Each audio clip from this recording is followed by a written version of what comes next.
Welcome back to Happy, Healthy, Whole, and Rich. I'm Tina Brinkley Potts. And say it with me. I know who I play for. If the untethered soul taught us to listen to the voice within, then What to Say When You Talk to Yourself by Shad Helmstetter teaches us how to speak back. This book is about language, but not the kind that leaves your lips. It's about the language that lives inside of your mind, the words that narrate your life before you ever open your mouth. When I first read this book, I remember thinking, this should be required reading for every human being. Because once you understand how your self talk creates your self image, you realize you've been in conversation with your future all along. Shad Helmstetter calls it the programming of the mind. He says every thought you think, every word you say to yourself is a message your subconscious believes to be true. And I realized, oh, I've been coding my reality without even knowing it. This book made me pay attention to what I was saying internally, the casual comments, the silent assumptions, the little phrases that start with I can't, I always, or I never, because those aren't harmless. They're instructions, and the mind obeys. I began to see how much my life, the patterns, the fears, the doubts were just old programs running on autopilot. And the moment I changed the language, the program changed too. This is where so many people get stuck. They try to shift their life with action, but they haven't shifted their inner narration. And until the story changes, the results repeat. That's why this book matters, because awareness without new language keeps you quiet. But awareness with new language makes you powerful. You've already learned how to witness the voice. Now it's time to retrain it, to teach your inner dialogue how to agree with truth, to stop letting it predict your limits and start prophesying your expansion. Because words don't just describe your life, they design it. And when you learn to speak consciously to yourself, you stop repeating old programming and start writing divine code. That's what this book helped me remember. Your subconscious doesn't argue, it executes. So if you don't like the output, change the input. That's where we're going today. How to reprogram your self talk, how to interrupt the inner critic with compassion, and how to speak the kind of words that call your highest self to the surface. Because if your inner dialogue determines your destiny, then it's time to speak like the divine being you already are. I'll never forget the moment I caught myself saying, I'm so tired of starting over. It was a small sentence, something I've said 100 times before, but that day it hit differently because I realized I wasn't describing my life, I was directing it. Those words weren't neutral, they were instructions. And the moment I said them, my subconscious simply followed orders. It kept me finding ways to make me start over because that's what I was told to do. That's when this book, What to Say When You Talk to Yourself, became my teacher. Shad Helmstetter said, you are programming your own computer, the mind, every minute of every day. And when I read that, I thought, then I might as well write better code. So I started paying attention, not just to my outer conversations, but to the silent ones, the thoughts I had when things went wrong, the phrases I used when I made mistakes, the tone I used when I talked to myself. And if I'm honest, that tone wasn't always kind. It sounded like old voices, teachers, relatives, critics, cultured, layered over time until I believed them. I had to learn to speak to myself like someone I love, not with empty affirmations that felt fake, but with truth that felt familiar enough to believe. Instead of saying, I'm overwhelmed, I started saying, I'm capable of handling this one step at a time. Instead of, I can't afford that, I started saying, I'm creating the space for more resources to flow. Instead of, this is hard, I said, I'm learning something powerful right now. I shifted my internal language from limitation to leadership, and everything began to change. Not overnight, but consistently. Because the subconscious doesn't care whether something is good or bad. It only cares that it's repeated. Whatever you say the most, it makes true. That's why I tell my clients, catch the phrases that close your energy. Listen for the words that shrink you. And every I can't, I always, they never, this won't work. That's code that needs rewriting. And the rewrite doesn't have to be dramatic. Sometimes it's as simple as one soft upgrade. I can't do this becomes I'm learning how. I'm broke becomes I'm in transition to abundance. I'm behind becomes I'm right on divine time. That's conscious programming, taking responsibility for messages that live in your mind. And let me tell you, this is spiritual work because language is vibration and vibration is creation. Every word you speak carries frequency, and your subconscious tunes your life to match it. I think that's why this book feels so alive to me because it's not just psychology, it's metaphysics. It's the science of self talk meeting the soul of intention. Now, when I speak to myself, I'm not just motivating, I'm manifesting. I'm not trying to talk myself into something. I'm reminding myself of what's already true.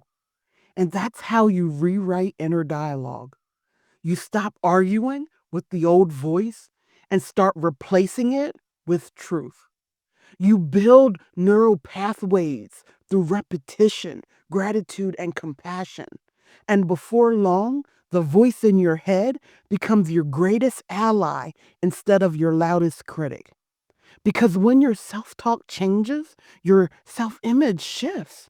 And once your self image shifts, your entire reality has to rise to meet it. That's the power of talking to yourself, not to convince, but to create. When I read What to Say When You Talk to Yourself, it didn't feel like psychology. It felt like scripture because every page echoed what the Bible has been saying since the beginning. Your words create worlds. Proverbs 18:21 says, life and death are in the power of the tongue, and those who love it shall eat the fruit thereof. That verse used to sound poetic to me. Now I understand it's literal. Because every word you speak, even the ones no one hears, becomes energy in motion.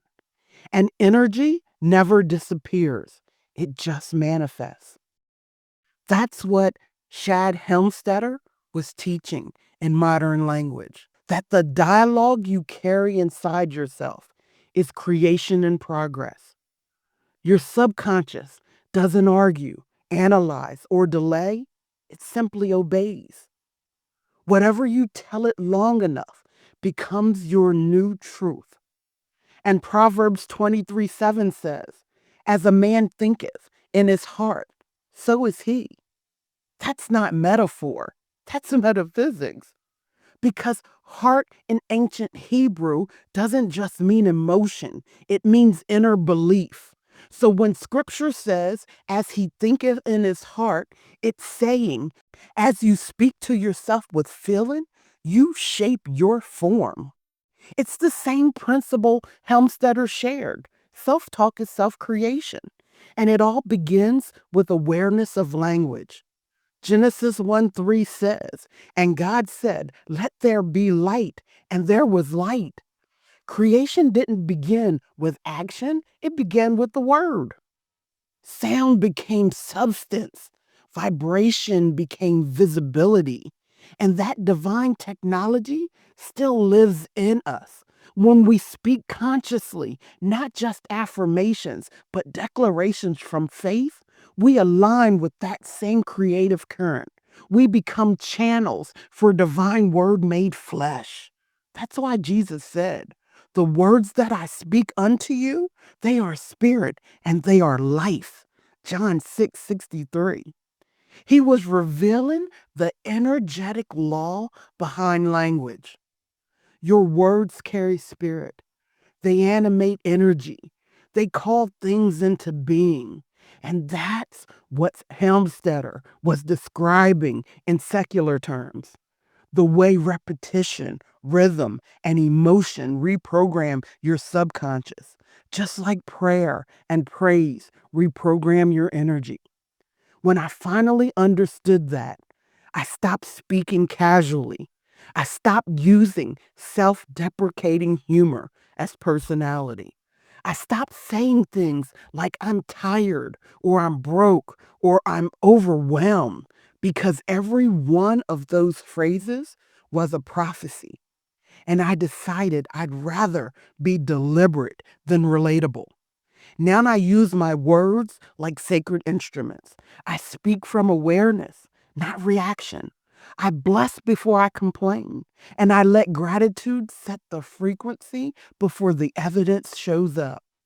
Because words are not small, they're substance.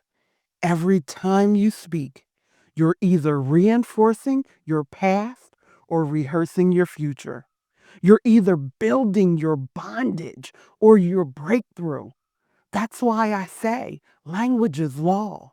And when you align your inner dialogue with divine truth, you start living under a new covenant, one where your words don't just describe your world, they design it.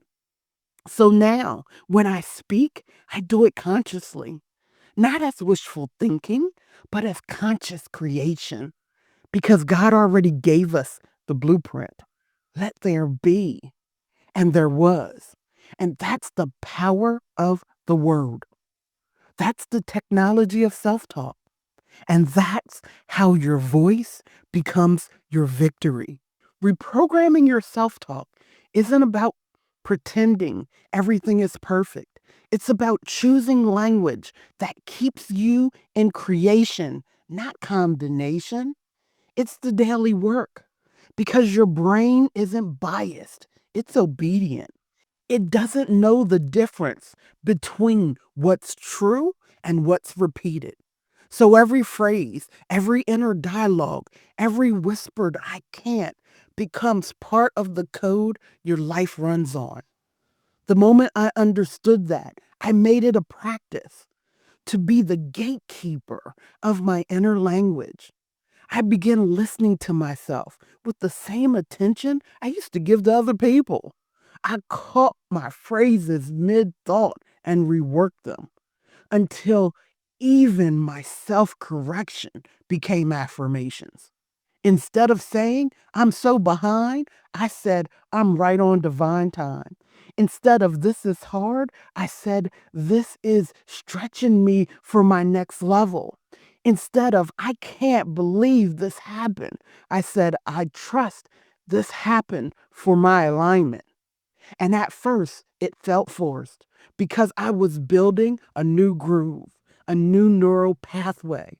But over time, the rewiring became real. The new language started to feel natural. The energy shifted. That's when I realized reprogramming your self talk is devotional work.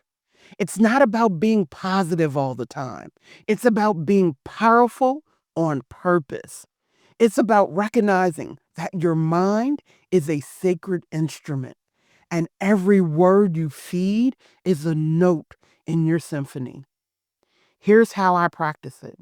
In the morning, before I check messages or reach for my phone, I talk to myself out loud. I said, today I lead with clarity, calm, and confidence. I remind myself I am the thinker, not the thought, because how you start your day sets the tone for what your mind will repeat. Then throughout the day, when I catch myself in an old loop, the what ifs or the not enoughs, I stop mid thought and rewrite. It doesn't matter if I'm driving, cooking, or working on strategy. I simply say cancel. That's not my truth. Then I replace it with something that aligns with divine order. At night, I review my day and I ask, what did I say to myself most today? And how did it make me feel? If I notice a theme that doesn't serve me, I rewrite it before bed so my subconscious has new instructions to run overnight. That's mental hygiene. That's how you clean the energetic atmosphere of your mind. I also write short declarations and keep them visible. Sticky notes on mirrors, reminders on my phone, mantras on my desk, because the subconscious learns through rhythm and repetition. And when doubt tries to creep in, I don't argue with it. I outnumber it. I speak more truth than it can compete with. The result? My energy stays clearer. My decisions come faster. And the old mental noise gets quieter and quieter. This is the practice I teach my clients too, because the voice you hear the most is your own. If you don't direct it, it will default to the past. But if you lead it consciously, it becomes your most powerful ally. That's what Helmstetter meant when he said, you are the most influential person you'll ever talk to. So make that voice worth listening to. Feed it words that heal. Give it phrases that expand. Because when your language aligns with love, your life starts speaking back in miracles. That's reprogramming the mind. And that's how you become fluent in your divine truth. Now take a deep breath. Let the air move through you gently like grace entering the room. Now listen, not to me, not to the world, but to the voice inside your own head. What is it saying to you right now? Is it kind? Is it patient? Is it believing in your brilliance? Or is it repeating the stories you outgrew a long time ago? You are the only one who can change that voice. And it doesn't happen by accident. It happens by attention. These reflections will help you notice your inner dialogue and transform it into a sacred partnership with your higher self. Number 1, what phrases do I hear myself say most often, out loud or in my mind? Are they supportive or sabotaging? Do they expand me or shrink me? Write down a few and ask, would I say this to someone I love? Number 2, what is the earliest message I remember internalizing about myself? Maybe it was you're too much, or you'll never make it, or be realistic. Can I see that voice with compassion and gently hand it back? Number 3, what new messages am I ready to believe about myself? Write them as if they're already been true for years. Example, I am so grounded and clear in my purpose. I attract opportunities with ease because I trust my timing. Number 4, what tone does my self-talk usually carry? Is it urgent, fearful, doubtful? Can I shift the tone before the words? Soften my energy to let love choose the next sentence? Number 5, when my mind starts to spiral, what's one phrase that brings me back? Maybe it's peace, be still. Maybe it's all is well. Maybe it's simply, I choose a new thought now. Write it somewhere visible. Let it become your personal reset button. Now, let's anchor this with affirmations. You can speak them softly or write them daily until they start speaking back to you. My words carry divine power. I speak to myself with love and authority. Every thought I think is planting something new in my life, and I choose to plant truth. My subconscious mind is my ally, not my enemy. I've replaced judgment with compassion and fear with faith. I am the author of my inner dialogue, and I write from love. My voice agrees with God, and therefore I cannot fail. Pause for a moment and feel those words settle in, not as motivation, but as memory, because your soul already knows how powerful you are. You're just learning to talk like it again. And that's what it means to speak life, not to perform positivity, but to practice creation. Here's the sacred truth.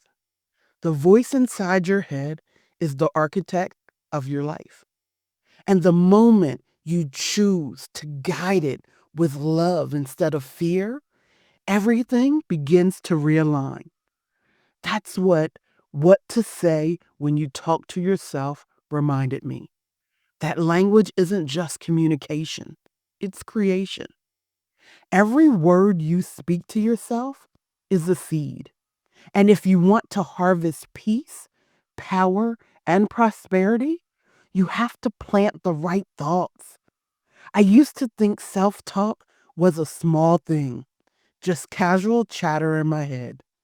Now I know it's the foundation of everything I build because my inner dialogue decides whether I'm living from limitation or liberation.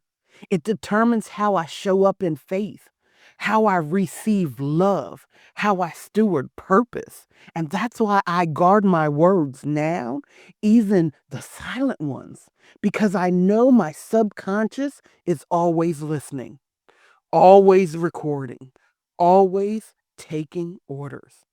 And I choose to speak truth, not because I'm perfect, but because I'm present. Because every time I say I am capable, I rewrite history.